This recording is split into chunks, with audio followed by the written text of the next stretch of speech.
Mm-hmm. uh, a little bit of gloss or something like that, but not kind of blood red or absolutely red. It's like blood. They're going to suck you to death, are you? Uh, I mean, Uncle, so that song it is about the feelings when you like meet a girl in a coffee or any place and you have feelings but you are polite that you don't want to tell her or show her that you have feelings to her. mm, That yeah. song it is about this kind of feelings and meetings. So I want you to advise me when I will move to London how to filter girls if that happens. Me, I, why do you think I was so alone when I was 20? Bloody, I would only say one thing and I'd ruin a meeting, they'd walk away. No, I've had a few girlfriends though. Of course I've had girlfriends. In fact, um, but there was always a problem. Oh, Dolores knows this problem. My mum and dad lived in what I think I've told you about a council house. They didn't own their own house. In other words, it was rented, and you rent it from the council, right? And but in the same area that you lived, there were private houses, and by chance, nearly every case where I had a girlfriend, they were from the private houses. so But I was embarrassed.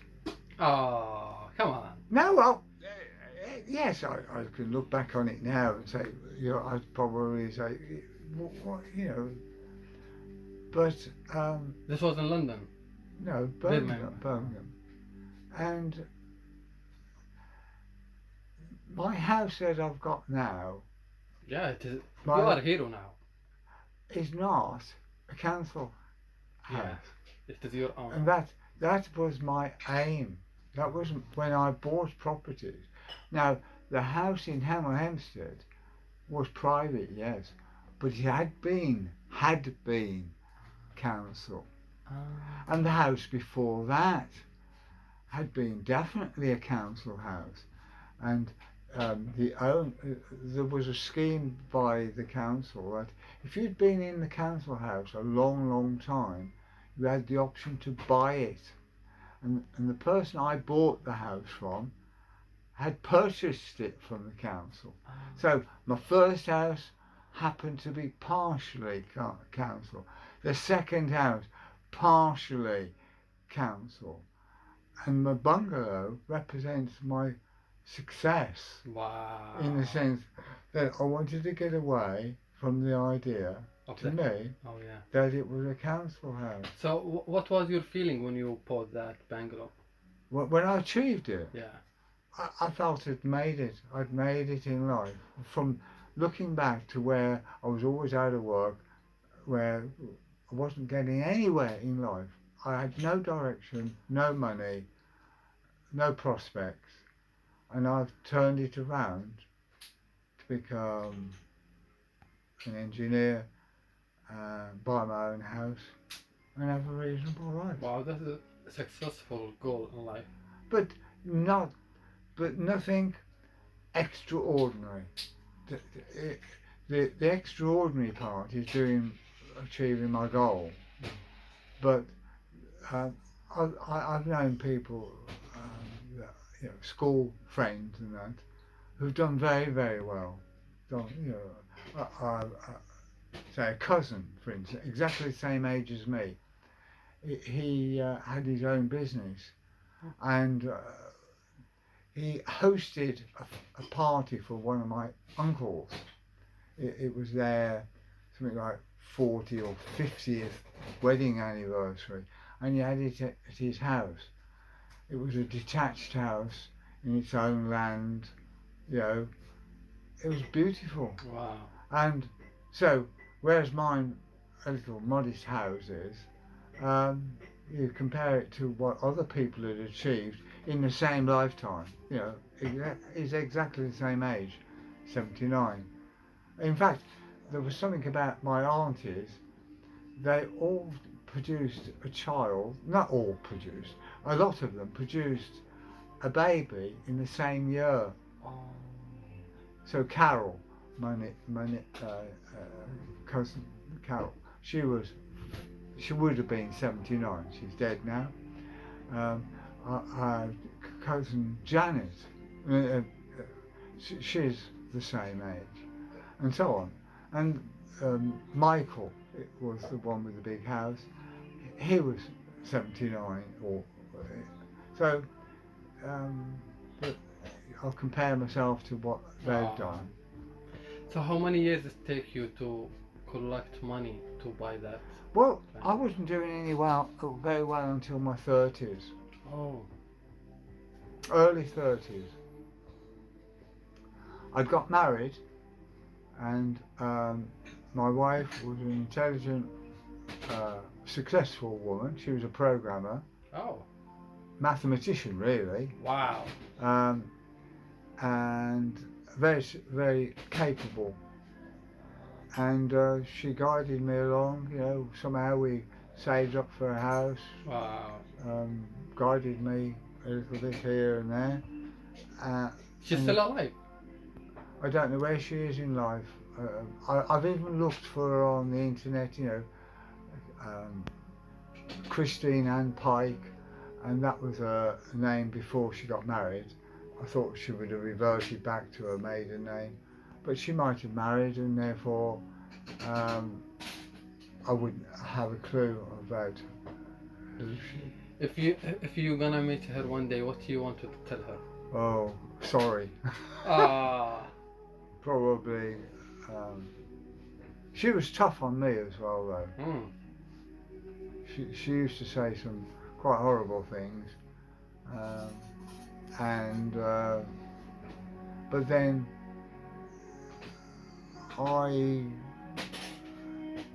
looking back on it, I used to fight back. If someone attacks me, I attack back. Mm. I can't brush it to one side. Yes. I can't just walk away, or couldn't in those days. I'd argue, in other words. I'd rather. No, perhaps I didn't treat her very well. Mm. Not lovey-dovey, you know. Perhaps I didn't give her enough attention. I don't. One thing that saved me in my life, I don't play what ifs. Ah. What if I'd have been a better worker? What if I'd have been more intelligent? What if I'd have had a better job? What if I'd have given her more attention? And what if I'd got a bigger house or something like that? Yeah, because now what can I do about it? So it's not even worth your effort playing what ifs. Yeah. She may not even be alive. Yeah, say if she'd got a disease or something, 179, that's regarded as oldish. You know, she might have had a disease or some cancer or something herself and popped off. But I have looked for her. Mm. She'd be a year older than me. Oh. So I don't know whether there wouldn't be a reconciliation. You know, like oh, I wish we hadn't divorced or anything like that. No way. Don't think I would have done that. What is your advice for the young generation in London or in Birmingham or any? Well, I mean, I've got more sympathy than advice because I thought it was hard to get going when I was 20. You know, like you were up against successful people. But now,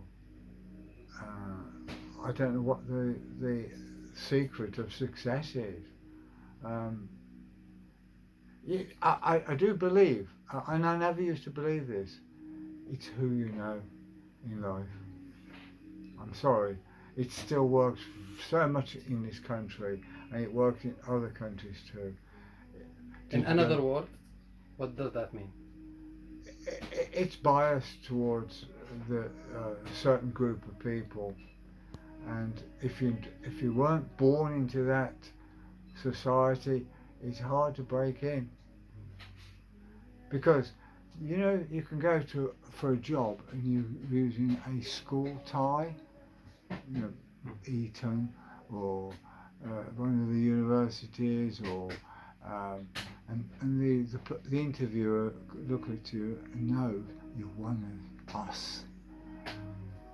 You're from Eton, you know, you're from Cambridge, you're from Oxford, and there may be 100 people going for that same job, biased already from the school you went to, the way you speak, the way you look, family history, and all those things about education. And you know, you can be so qualified for a job that they say we can't offer you the job because you're overqualified. Let's say if you got a PhD and you went for a road sweeping job, you're desperate for money, and you do a good job because you were desperate to do it, you know, to keep the job. They wouldn't give you the job. They'd say you were overqualified. So I'll give you an example of opportunities through contact. I had an uncle who liked playing golf. And I didn't know him that well because he was a successful businessman. He was a director of a company. Wow. And at a family party once, I said, Uncle John, how's your golf these days? And he said, and it was taken aback, you know, this is his little nephew asking him about his golf. He said, oh, I've got a handicap of 8 now, Roy. And I had a little chat to him about that. Next Monday, you know, the party was over the weekend. The next Monday, he phoned me up and he said, we have an opening at our company, he said. He said, would you like to come for an interview? Now, he said, it's not much of a job. It's about in production control. But he said, what I'll do for you is that you do so many months in this department, and I'll keep on moving you around the company until you've got experience in every department, and you can eventually take my job. Wow. I went for the interview, and it was boring. It would have sent me crazy. It was like, what it was information coming in to a window. You know, you're in this little office. Workers would come in and say, I've just on a machine turned 2,959 sprockets. They're at 59 pence per sprocket. How much do I get as a bonus? And I would have to work. It was like an accounting system where you'd work out basically their wages according to how hard that they'd worked. If they'd done it really quickly, it was all time based as well. So if they'd have done the 1,000 components, but it'd taken a whole week to do it, it should have been 2 days, they would have still got paid, but less money because it was a longer time. So it was a calculation time, but it was before calculators. It was all going to be done in your head. You know, 1,339 sprockets at 59 pence at say 2.5% bonus. And I'd have to write on the card, I don't want to do that. It'd send me bloody crazy. And my uncle came in towards the end of the interview, and my uncle said to the man, how's he doing? And he just turned to me, he's just not interested. That was the end of it. Never worked for my uncle. You have to Now, should I have played the game? No, it would have sent me crazy for at least 6. But then the next department might have been even worse, might it? Yeah. And it might have lasted another 20 years. So I think I did the right thing. But it was still knowing the right person. Okay, another one. This is hearsay rather than. When jobs were so tight to get, people would just turn up at a factory and say, "Any jobs today?" And the clerk at the gate would say, "No, no vacancies." But this man in the queue, he said, "There is one vacancy," he said. He said, "My neighbour died over the weekend and he worked at your place. If you check now, you'll find there's one vacancy. Someone hasn't clocked in." And it was true. Oh. One person hadn't clocked in. He said, "I'll take the job if you don't mind." Wow. He got the job. Oh my God. Dead man's shoes. Then another thing was there was a case in Birmingham. It was in the newspaper. A person was so keen on getting a job. He'd written some. I'm going to exaggerate because I can't remember the exact figure, but he'd written for 1,000 jobs, and he hadn't got one. Oh. And the newspaper was running this story because there was a happy ending. Someone phoned him up, reading the story about his plight, and offered him a job. So after applying for 1,000 jobs in a regular way of applying for a job, someone who was in a position to offer a job had realised this person was really keen on working and would be a good employee because he was so keen on getting a job. And he'd read the article about his plight and offered him a job. So it was someone he knew in a way, wasn't it? Because he didn't have to apply for the job, he was offered the job. Yeah, because he really applied for thousands. And I thought, the newspaper was so kind of proud of this story. And I was thinking, that poor man, he'd applied for so many. How many Monday mornings did the postman come and he'd open up the letter and say, "Unfortunately, we can't offer you that job," you know, 1,000 times, shall we say. In the old days, there's no emails. And now, of course, it's all done. Yeah, the worst ones that I'd wait for Monday morning because they'd let me know by Monday morning, and a lot of companies didn't even send out letters. They had too many applicants. Say if you had 200 applicants for one job, I mean postage was expensive. You're going to get the secretary most of the day sending out letters which are not to offer jobs but to tell someone they've been unsuccessful. So it wasn't worth their while to send out letters. But as a non-recipient, because you were thinking, "Oh, I might be working next week," and you'd find no communication at all. Nothing. So what is your advice for anyone in London or in any part Well, of the UK? I'll give you an example of just one other thing. This might help in some way. I had a friend who lived in Coventry. Coventry is an industrial town. They manufactured things. In the 60s and 70s, they manufactured a lot of cars, lots of things, heavy machinery and everything. And my friend, John, lived in Coventry and he wanted a job. But they're union-based jobs. You've got to have the union card. So how do you get a job? You go to get the job. Have you got a union card? No, I haven't got a job. Well, you can't have this job because we'll give the job to the union and the next person shows his union card. So John found out where the union rep drank.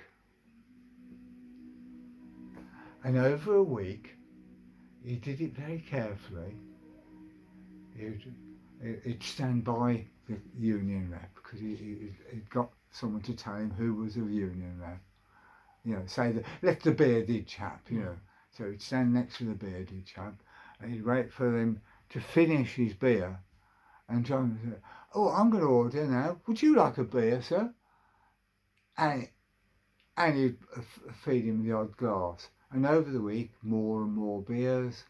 "Oh, how's your life?" Or, "Oh, I'm out of work. I can't get a union card." "I can fix that," said the union man. Wow. They've got the power. Yeah.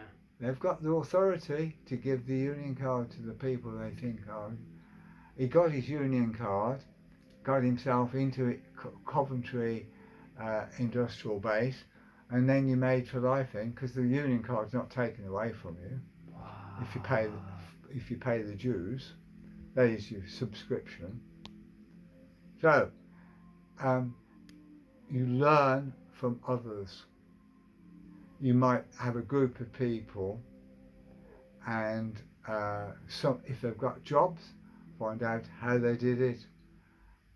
Inquire, or always inquire. Keep on inquiring how they did it, because that is a successful way.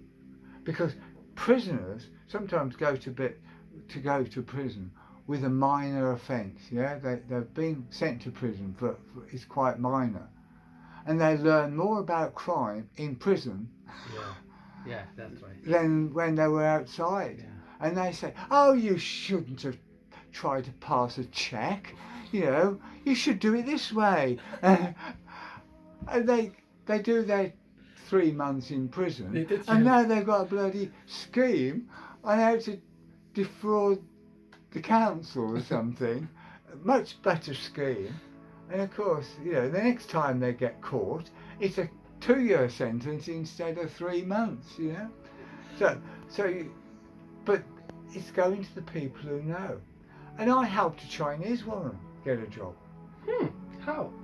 I had a pen friend, a Chinese girl. She was trying to help me with my Chinese. Mm-hmm. And she said, I asked her what her job was. She said, "I'm an editor of a magazine." She said, I don't want to do that. I want to become a teacher. But they don't allow me to. Mm-hmm. They don't allow me to.